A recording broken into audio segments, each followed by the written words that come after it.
One of the things I really like about working with the City of Calgary is they challenged us over the years to kind of build a better mousetrap, if you would.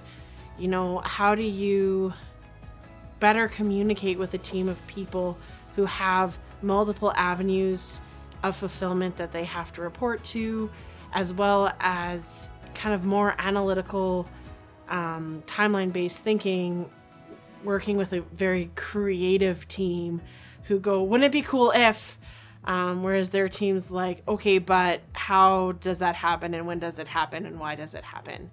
And it's been really refreshing for them to challenge us in that aspect. We've built such a great process for tracking project timelines, workflow, what elements are in what part of the process, as well as giving them a great method of like accurate feedback to get first draft videos turned around faster into final videos.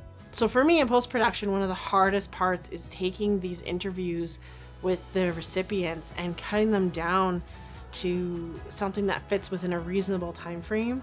And it's so challenging because you're sitting across from somebody who is so inspiring and says so many great things that it's almost a little bit heartbreaking for that stuff to hit the cutting room floor. And it does mean that what goes to air is absolute gold, but there's a lot of gold on the floor still too, and that's probably the hardest part for me every year. I think one of the greatest lessons I've learned working on Calgary Awards is truly the value of having that on-set producer, as opposed to just sending out a camera person and a list of questions to do the interview. That's something that's done very common in our industry, and usually to cut costs and for time savings, or because the staff just doesn't exist. We're very fortunate that that's one of our base services. So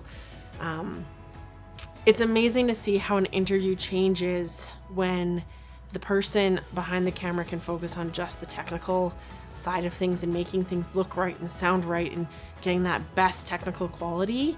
And then the person being interviewed can now be distracted and focused on a conversation with whoever the producer is, and you have that 5 minutes to make them feel comfortable, make them relaxed, get the conversation started before you're ever hitting record on the camera. It makes the interview so much better, and while the viewers might not know why, they do notice the difference.